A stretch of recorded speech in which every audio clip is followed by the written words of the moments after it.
Our next speaker is here to talk to us about the significance of this day and time. And her talk is entitled, "Can We Afford a Moment's Hesitation?" She serves on our Continental Board of Counselors. She's been assigned by the Universal House of Justice to the post of Administrator General of the Baha'i International Community Affairs in New York and Geneva. She is the member of a second generation of a four-generation American Baha'i family. She is the mother of 3 children and the grandmother of 7 children. Please join me in welcoming her, Dr. Wilma Brady.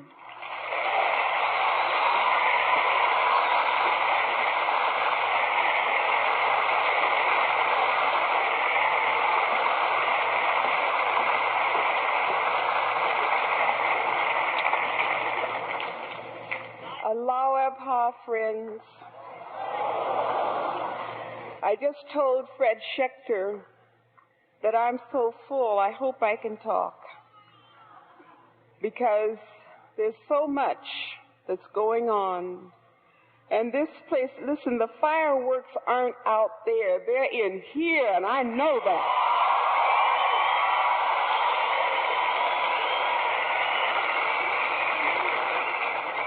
And if we get any higher, we're not going to need transportation going home, I'm afraid. Because I don't know about you, but there's a synergy that's going on here that I feel, and it's so strong. So I'm going to have to trust Baha'u'llah, because that's the only thing that I can do at this time. I was privileged on Friday to spend some time with the parents. And I'm so grateful that we parents and grandparents had our time together. Because when we talk about the stage being set, the adult members in Baha'i families have to sometimes reflect and rethink and resolve some of our spiritual challenges. If we're to open up our hearts and see the real windows of opportunity to teach the faith of God, some of those opportunities are in our own families, in our own communities, and we really haven't looked at them that way before. In that talk, there were references made to some of Shoghi Effendi's, let me say, to Shoghi Effendi, the one and only guardian of the Baha'i faith.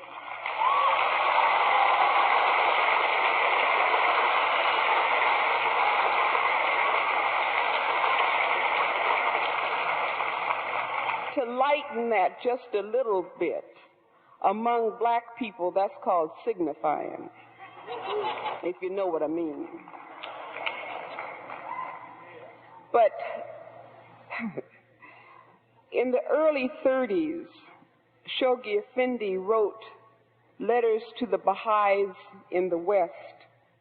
And I just want to repeat here what the Guardian told us in one of his Nowruz letters that he wrote at that time.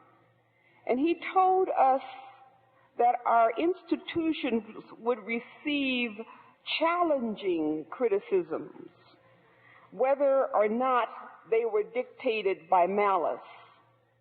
Some of them would not be malicious, but they would nevertheless be challenging criticisms. But beloved Shoghi Effendi told us not to worry about whisperings and challenging criticisms of our institutions and the work they do, because he said that every storm of mischief is a blessing in disguise. He further stated that the storms of mischief and the challenging criticisms serve to galvanize the souls of ardent supporters and to consolidate the ranks of the faithful.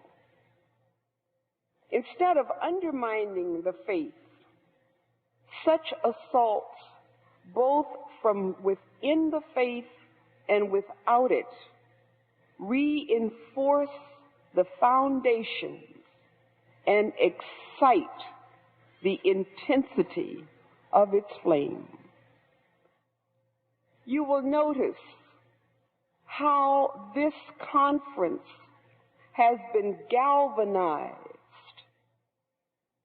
We were told when we came in here that there were those who would choose to redefine our institutions to their own ends. And what did it do to us? It wasn't the only thing that did it, but I never felt so family in my life with so many people.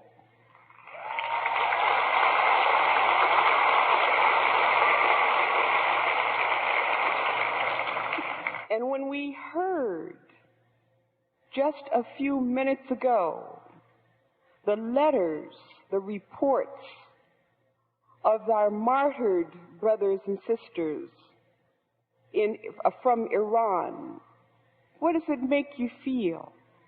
It makes you feel close. It makes you feel commitment.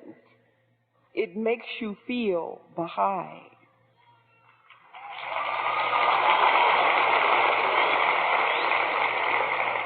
You know, if you read the Guardian's writings, and I hope that you do, and his interpretations of the creative word, sometimes it seems as if the beloved Guardian writes from several perspectives all at the same time. And when I read his early Nowruz letters, either to the Baha'is of America or to the Baha'is of the West, I got that feeling. It seemed as if Shoghi Effendi were speaking from the past, from the heroic age. He was speaking at the same time of the present during the formative age. And all at the same time, it seemed as if he were speaking from the future in the golden age. Sometimes, though we know he was not a manifestation of God, but surely the sign of God on earth, it seemed as though the beloved Guardian could tell that we would come to the day in which we find ourselves. And he foresaw our needs to hear his words when he wrote over a half a century ago, and I want to repeat this quote one more time. He said, "Ours is the duty to ponder these things in our hearts, to strive to widen our vision, and to deepen our comprehension of this cause, and to arise resolutely and unreservedly to play our part, however small, in this greatest drama of the world's spiritual history." If we as Baha'is and Baha'i families do what Shoghi Effendi told us to do so long ago, we will not hesitate to play our parts in this, the world's greatest spiritual drama. Now, when I read when I reread the Rizwan 1988 message from the Universal House of Justice to the Baha'is of the world, a message which is more than 50 years later than this letter that I keep referring to, I vacillate between a feeling of supreme supreme joy on the one hand and the feeling on the other of, oh my God, how in the world are we ever going to do what the house tells us we're going to do?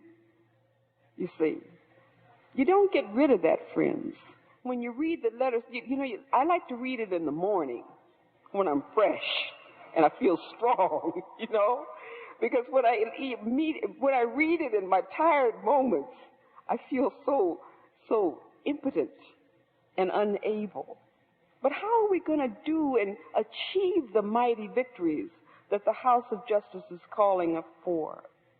And yet, you see, this is what I mean when I say that Shoghi Effendi talks sometimes when he writes from several perspectives at the same time, it seems, because he already answered that question for us.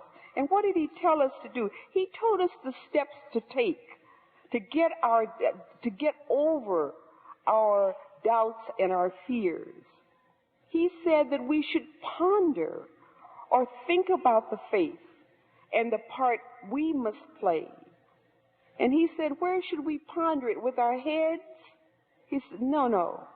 In our hearts, we must ponder our parts.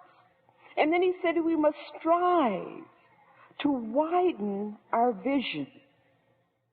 And I think that it is at conferences such as these that we get the opportunity to strive to widen our vision.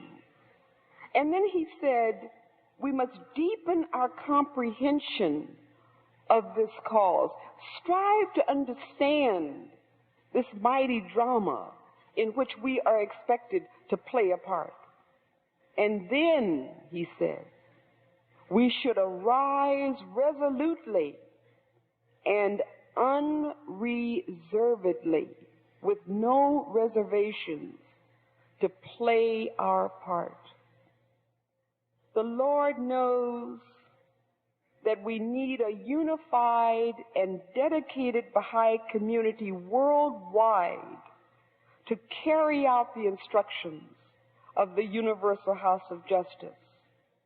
And in His infinite mercy, He gave us our supreme institution to spell out to us the evidences of an accelerated trend towards peace, that the new prospects for teaching the cause at all levels of society have unfolded. Sometimes we get so busy, playing our parts at the local and immediate levels of the faith, whether we be stagehands or set designers or bit players or ushers or whatever we are in that spiritual drama. And sometimes, if we're lucky and live long enough, we play all those parts. And I think that's the beauty and the flexibility of our faith. But sometimes we get so busy doing that I think we stand too close to the lights. If you take think about a stage that is set. We stand so close to the lights that we cannot see the majesty and the power and the glory of Baha'u'llah's revelation. We fail to comprehend the infinite possibilities of this glorious faith we have the honor to know about and to join and to be part of. For those of you who were here for the afternoon session, or not here, but in the other auditorium, when we talked about international teaching, you witnessed how the hearts all over the world have not only embraced the faith, but are transforming our faith.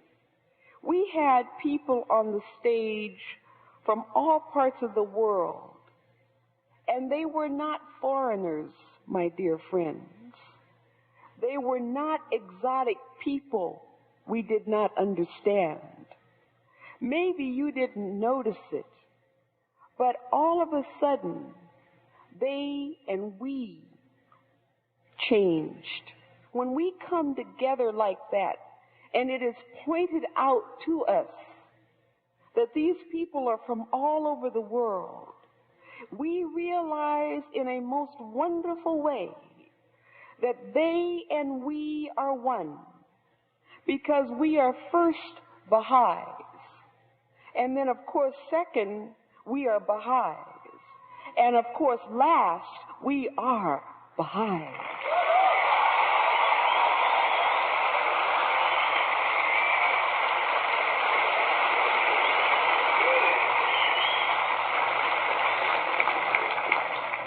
I want to talk just for a minute about some of those people on that stage. It moved my heart. I know it moved yours too. When we saw how many countries of the world were there. Somewhere, most of those people were young people. And at some time, not too long ago in their lives, their parents changed the way they lived. Somebody changed the way they lived when they went pioneering. Somebody changed the way they lived when they embraced the Baha'i faith, if they were of the indigenous people of their land. Somebody trusted in God. And then parents, now I'm talking to parents, they trusted in God, they trusted in their children to serve God, and they let them go.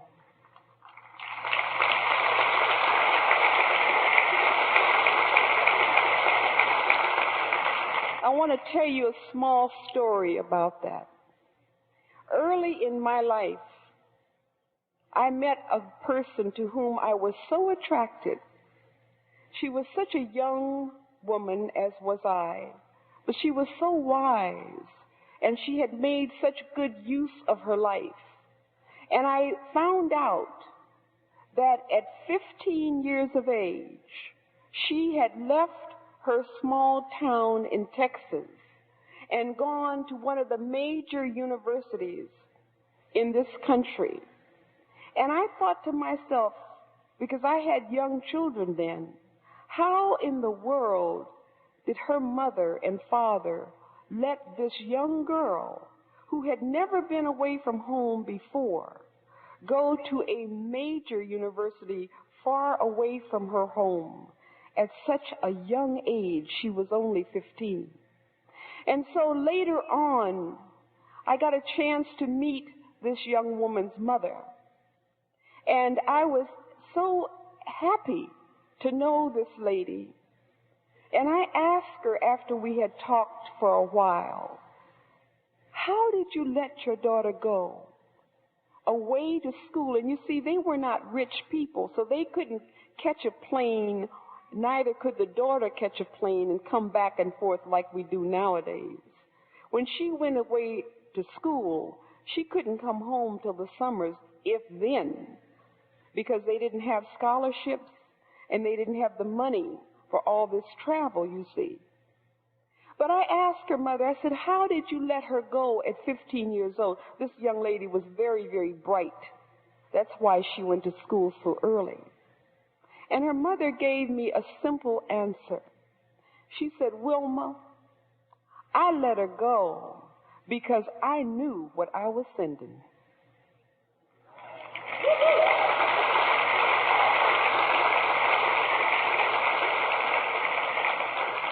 That's a story to the youth and to the parents. Because I want to ask the youth this. At this conference, we have spent a lot of time in the parent sessions. Bill Davis did it, I think, yesterday again, and I did it on Friday. And I said to the parents, you don't plant corn and get potatoes, let them go. If you taught them right, they'll come back to right every time. I am a witness to that. I am a witness to that.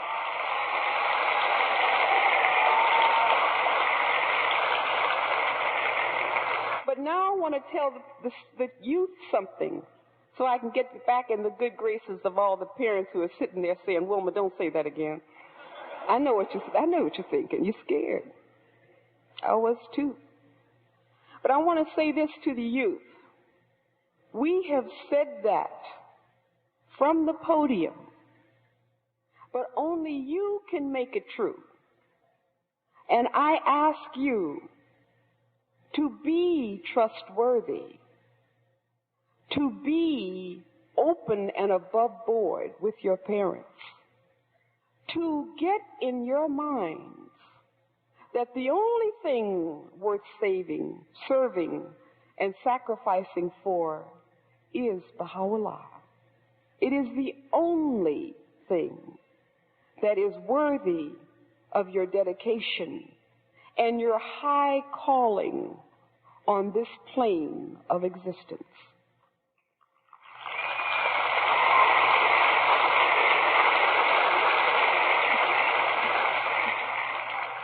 After the parent meeting on Friday, one of my dear and old friends came to me and she said, Wilma, you told the parents to let the kids go, let them serve the faith. Don't try to hang on to them. She said, but you forgot something. And she said, I want you to tell them, don't just let them go. Get behind them and go with them.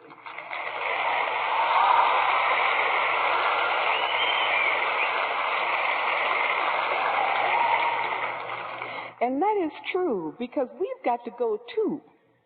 You know, I don't want to be on the sidelines. I don't want to run the long race, because I don't think I'll make it too long. The young people will have to do that for us. But if we are to be Baha'i families, if we are all to go together, then what we have to do is have a role for all of our members to play. So what we're saying to our young is we believe in you. We believe that you are indeed our future. And we believe that you, in fact, can change the world. In fact, we're depending on that. We really are.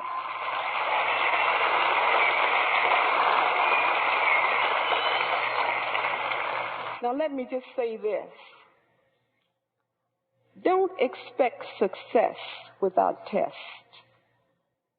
It's not going to happen. We have to teach. We have to consolidate. We have to change the way we live. We have to teach by the dynamic force of example. But as my kids say, you know, sometimes their sayings are you remember them because they are almost like shorthand. They used to say, no growth, no pain. But no pain, no gain. I believe that. I really do. No growth, no pain. But no pain, no gain. It is hard to be a Baha'i in this world. It is hard to raise children to be Baha'is in this world. We're all swimming upstream in a society that is literally going straight to hell. That is a fact.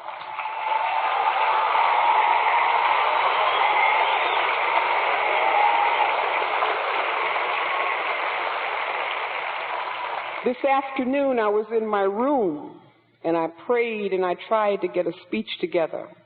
It wouldn't come. And it was because I was too excited and too full of the spirit of this conference. I couldn't do it. And so I turned on the television. I'm from a big family and I'm used to noise in the background, you see. So when I want to do something serious, I always have the television on or the radio or something. It comes from living in a kind of a big house, but a noisy house. On the television was ABC News. And the chief of police from Los Angeles was being interviewed. And he was talking about the trouble with gangs. And he was talking about a new kind of problem that they're not accustomed to in Los Angeles or any place else. He was talking about 12 and 13 and 14-year-olds who are showing sociopathic tendencies. That is, they have no consciousness of right and wrong.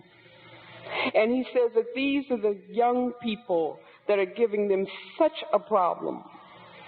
And so I say to the parents, if we must sacrifice our children, let it be for the bringing about of a new world order. For the old world order will take their lives in vain. We can't afford that.